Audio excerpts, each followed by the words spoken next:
জুড়াইতে চাই কোথায় জুড়াই, কোথা হতে যাচ্ছি, কোথা ভেসে যায়, জুড়াইতে চাই কোথায় জুড়াই। तव कथामृतं तप्त जीवनं कविभिरीडितं कल्मषापहं श्रवणमङ्गलं श्रीमदाततं भुवि गृह्णन्ति ये भूरिदा जनाः। নমস্কার।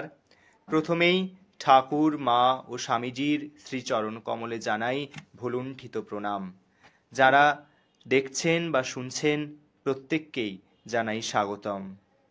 আমরা জানি গত 1 মার্চ শনিবার শ্রী শ্রী ঠাকুরের 190তম পূর্ণ জন্মতিথি গেল এবং সেই উপলক্ষে আগামী 9 মার্চ রবিবার বেলুড় মঠে জন্ম মহোৎসব পালিত হবে।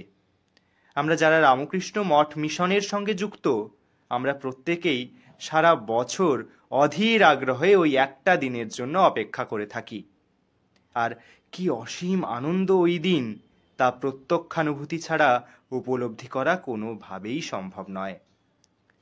যেহেতু এই কিছুদিন আগেই ঠাকুরের জন্মতিথি গেল, তাই সেই উপলক্ষেই আমাদের বীরেশ্বর পরিবারের পক্ষ থেকে এই কথামৃত পাঠের আয়োজন। আজকে তার প্রথম পর্ব। আমরা আজকে ঠাকুরের সাথে কথামৃতকার শ্রীম মহেন্দ্রনাথ গুপ্তের প্রথম দর্শনের কথাই পাঠ করব। এই কথামৃতকার ঠাকুরের কাছে প্রথম আসেন 1882 খ্রিস্টাব্দের 26শে ফেব্রুয়ারি। এই সময় এই মহেন্দ্রনাথ গুপ্ত বা আমাদের রামকৃষ্ণ ভক্তমণ্ডলীতে আরও বিশেষভাবে পরিচিত মাস্টার মশাই বা মাস্টার নামে, সেই তিনি তখন কি করছেন? তিনি তখন বিদ্যাসাগর পরিচালিত শ্যামপুকুর ব্রাঞ্চ স্কুলের প্রধান শিক্ষক এবং সেই সময় তৎকালীন ভারতবর্ষ, ব্রিটিশ শাসিত ভারতবর্ষে তিনি অত্যন্ত উচ্চশিক্ষিত, ব্রিটিশ শিক্ষা ব্যবস্থায় পড়াশুনো করে আসা এবং অত্যন্ত নামি দামি ডিগ্রিধারী একজন অত্যন্ত গুণী, জ্ঞানী, মহৎ ব্যক্তি। তার যদি আমরা সেই ইতিহাসের দিকে তাকিয়ে দেখি, এন্ট্রান্স পরীক্ষায় দ্বিতীয়, এফএ পরীক্ষায় একটি অঙ্কের খাতা না জমা দেওয়া সত্ত্বেও 5ম স্থান অধিকার, বিএ পরীক্ষায় সাম্মানিকভাবে 3য় স্থান অর্জন এবং তারপর তিনি রিপন, সিটি, মেট্রোপলিটন কলেজে অধ্যাপনা করেছেন ইংরেজি, মনোবিজ্ঞান, অর্থনীতি এই সমস্ত বিষয়ে। তিনি কিছুদিন সরকারি দপ্তর, সওদাগরি অফিসেও কাজ করেছেন এবং বিশেষ করে কেন বললাম ব্রিটিশ শাসিত ভারতবর্ষ, যে সেই সময় এই সমস্ত সুযোগগুলো তারাই পেত যারা সমাজের তথাকথিত উচ্চবর্গীয় বাবু শ্রেণীভুক্ত এবং যারা ব্রিটিশ শিক্ষা ব্যবস্থায় উচ্চশিক্ষা অর্জন করে এসেছেন। এবং সেই সময়ের কলকাতার আর 5 জন উচ্চশিক্ষিত মানুষের মতো তিনিও ব্রাহ্ম সমাজের অনুরাগী, বিশেষ করে কেশব সেনের অনুরাগী। বিবাহ বন্ধনেও আবদ্ধ হয়েছেন 1874 সালে কেশব সেনের ভগিনী সম্পর্কিত শ্রীমতী নিকুঞ্জ দেবীর সঙ্গে। ঠাকুরের সঙ্গে দর্শনের পূর্বে একটি পুত্র সন্তানও হয়েছে।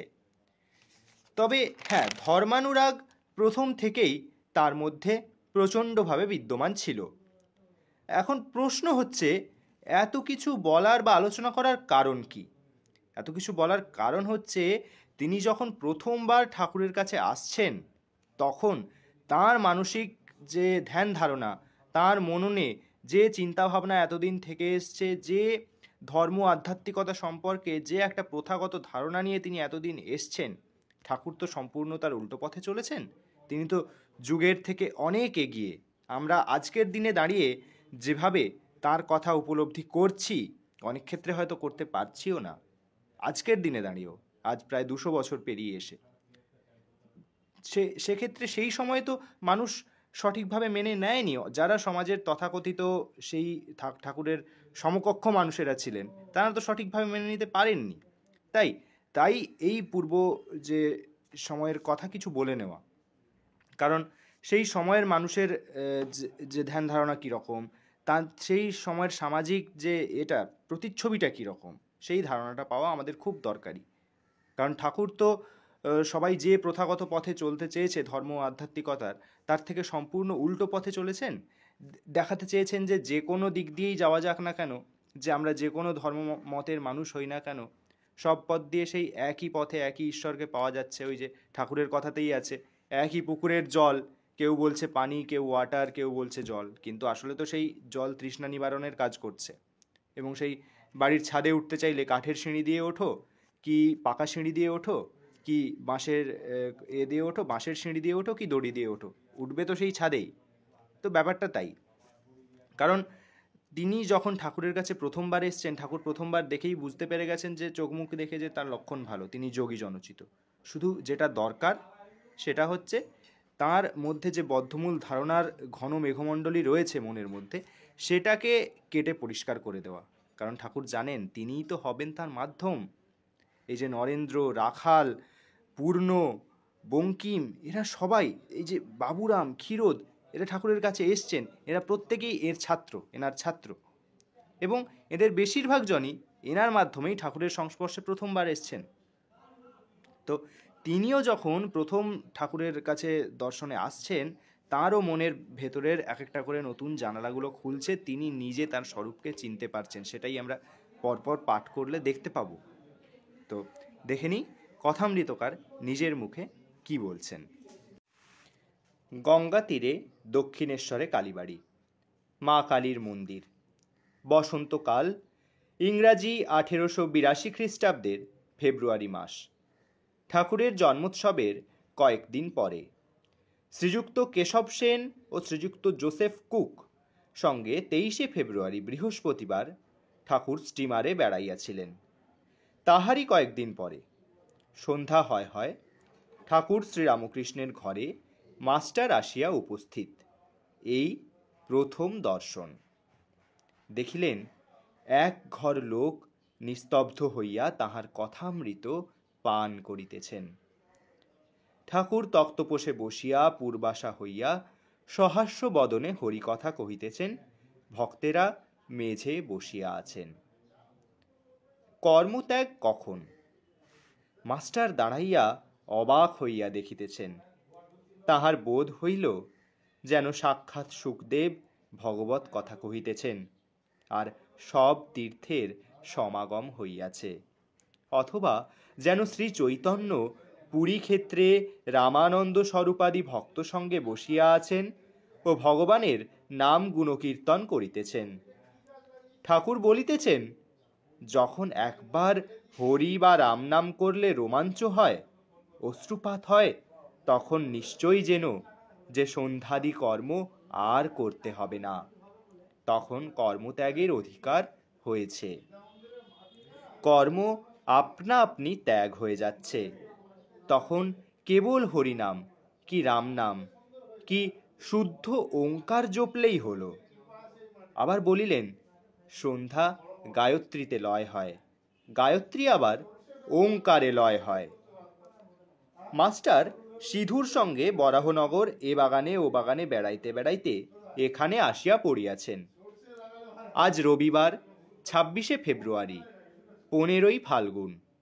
অবসর আছে, তাই বেড়াতে এসেছেন। শ্রীযুক্ত প্রসন্ন বাণুজ্যের বাগানে কিয়ৎক্ষণ পূর্বে বেড়াইতেছিলেন। তখন সিধু বলিয়াছিলেন, গঙ্গার ধারে একটি চমৎকার বাগান আছে, সে বাগানটি কি দেখতে যাবেন? সেখানে একজন পরমহংস আছেন। বাগানে সদর দিয়া ঢুকিয়াই মাস্টার ও সিধু বরাবর ঠাকুর শ্রীরামকৃষ্ণের ঘরে আসিলেন। মাস্টার অবাক হইয়া দেখিতে দেখিতে ভাবিতেছেন, আহা, কি সুন্দর স্থান, কি সুন্দর মানুষ, কি সুন্দর কথা, এখান থেকে নড়তে ইচ্ছে করছে না। আসলে এ সবই যে তাঁরই লীলা খেলার অন্তর্গত।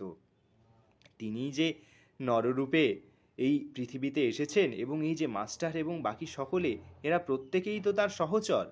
তার সেই সহচরেরা হয়তো বুঝতে পারছে না, কিন্তু তিনি তো জানেন যে সবই তার ঠিক করা, কখন কে আসবে।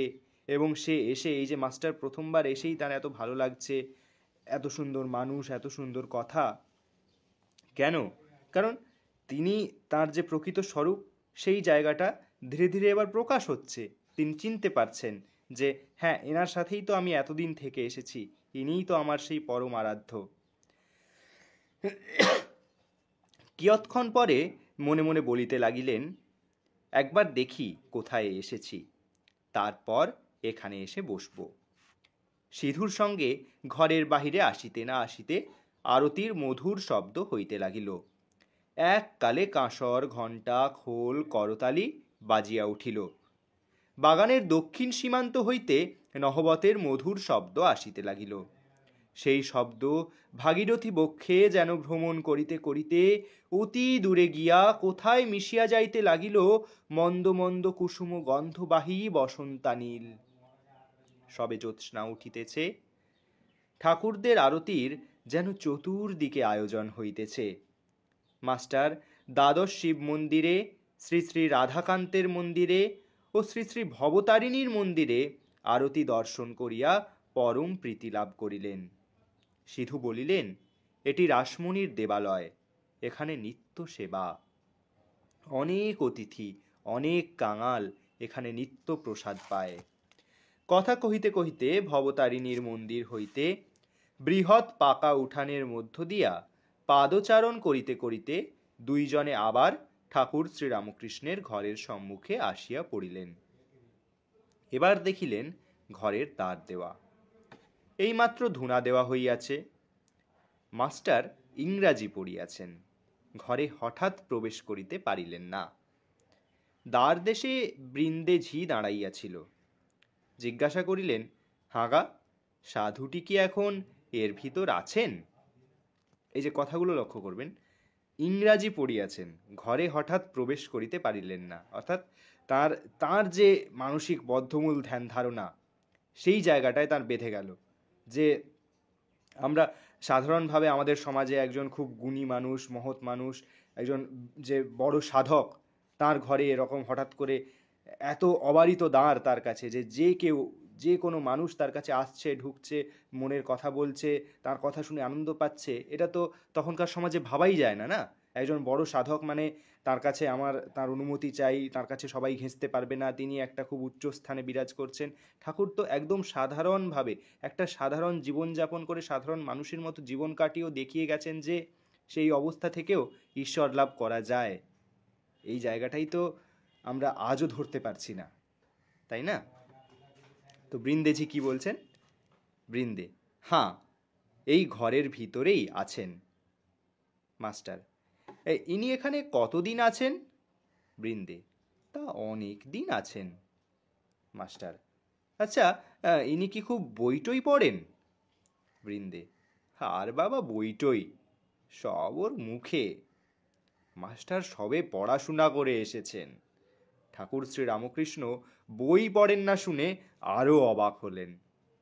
ওই যে বললাম, তৎকালীন সমাজচিত্রটা এরকমই, যে একজন অত্যন্ত এত জ্ঞানী, এত মহান সাধক, এত বড় জ্ঞান তাপস, তিনি মানে মানুষের যে কোনো রকম মানসিক সামাজিক সমস্যার কথা নিয়ে আলোচনা করছেন, সেগুলো অতি সহজে সমাধান করে দিচ্ছেন। সেই জ্ঞান, সেই এত অনন্ত শক্তি তার মধ্যে যে প্রথম থেকেই বিদ্যমান, সেই জায়গাটা তো কেউ মানুষ তখন উপলব্ধিই করতে পারেনি। তাদের কাছে জ্ঞান শক্তি এগুলো অর্জন হবে কখন? যখন আমরা প্রথাগত পুঁথিগত বিদ্যায় নিজেদেরকে একটা উচ্চশিক্ষায় শিক্ষিত না করতে পারছি, ততক্ষণ পর্যন্ত সেটা হবে না। আর ঠাকুর পুরো তার উল্টো দিকটা দেখিয়ে গেছেন যে সমস্ত কিছু আমাদের মনে প্রথম থেকেই রয়েছে, আমাদের শুধু সেই মেঘটাকে কাটিয়ে সেগুলোকে প্রকাশ করতে হবে। হ্যাঁ, তার সহযোগী এই পুঁথিগত বিদ্যা, কিন্তু কখনোই পুঁথিগত বিদ্যাটাই মূল নয়, সেই জায়গাটাই ঠাকুর দেখিয়ে গেছেন, তাই না?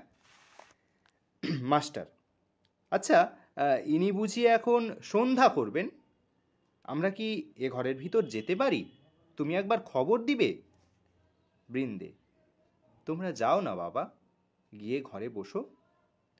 তখন তাহারা ঘরে প্রবেশ করিয়া দেখেন ঘরে আর অন্য কেহ নাই। ঠাকুর শ্রীরামকৃষ্ণ ঘরে একাকী তক্তপোষের ওপর বসিয়া আছেন। ঘরে ধূনা দেওয়া হইয়াছে ও সমস্ত দরজা বন্ধ। মাস্টার প্রবেশ করিয়া বদ্ধাঞ্জলি হইয়া প্রণাম করিলেন। ঠাকুর শ্রীরামকৃষ্ণ বসতে অনুজ্ঞা করিলে তিনি ও সিধু মেঝেতে বসিলেন। ঠাকুর জিজ্ঞাসা করিলেন, কোথায় থাকো, কি করো, বরাহনগরে কি করতে এসেছো ইত্যাদি। মাস্টার সমস্ত পরিচয় দিলেন। কিন্তু দেখিতে লাগিলেন যে ঠাকুর মাঝে মাঝে যেন অন্যমনস্ক হইতেছেন। পরে শুনিলেন এরই নাম ভাব। যেমন কেহ ছিপ হাতে করিয়া মাছ ধরিতে বসিয়াছে। মাছ আসিয়া টোপ খাইতে থাকিলে ফাতনা যখন নড়ে, সে ব্যক্তি যেমন শশব্যস্ত হইয়া ছিপ হাতে করিয়া ফাতনার দিকে এক দৃষ্টে এক মনে চাহিয়া থাকে, কাহারও সহিত কথা কয় না, এ ঠিক সেইরূপ ভাব। পরে শুনিলেন ও দেখিলেন ঠাকুরের সন্ধ্যার পর এই রূপ ভাবান্তর হয়। কখনো কখনো তিনি একেবারে বাহ্যশূন্য হন। মাস্টার, আপনি এখন সন্ধ্যা করবেন, তবে এখন আমরা আসি। শ্রীরামকৃষ্ণ ভাবস্থ, না, সন্ধ্যা তা এমন কিছু নয়। আর কিছু কথাবার্তার পর মাস্টার প্রণাম করিয়া বিদায় গ্রহণ করিলেন। ঠাকুর বলিলেন, আবার এসো। মাস্টার ফিরিবার সময় ভাবিতে লাগিলেন, এ সৌম্য কে, যাহার কাছে ফিরিয়া যাইতে ইচ্ছা করিতেছে? বই না পড়িলে কি মানুষ মহৎ হয়? কি আশ্চর্য, আবার আসতে ইচ্ছা হইতেছে। ইনিও বলিয়াছেন, আবার এসো, কাল কি পরশু সকালে আসিব। আসলে ওই প্রথম দর্শনেই ঠাকুর তো চিনতে পেরেইছেন। মাস্টারও তার মনের যে জানালাগুলো নতুন নতুন দিগন্ত উন্মোচিত হচ্ছে, তিনিও তার পরম আরাধ্যকে ধীরে ধীরে চিনতে পারছেন। তাই তো প্রশ্ন আসছে যে কেন তার আবার ফিরে আসতে ইচ্ছে করছে এখানে। কারণ তার সাথেই তো তিনি তার আগের পূর্ব জন্ম সমস্ত কাটিয়ে এসেছেন, তাই না? এই গেল প্রথম পর্ব। এরপরে আবার সময়ে কখনো এর পরের অংশ, দ্বিতীয় পর্ব এবং তারপরের অংশ আলোচনা হবে। ধন্যবাদ, নমস্কার। ওম নিরঞ্জনম নিত্যমনন্তরূপম ভক্তানুকম্পাধৃতবিগ্রহম বৈ ঈশাবতারং পরমেশমিড্যং ত্বং রামকৃষ্ণম শিরসা নমামি।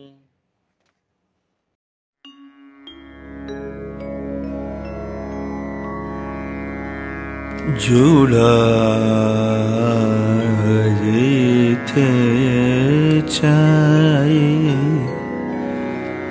কোথায়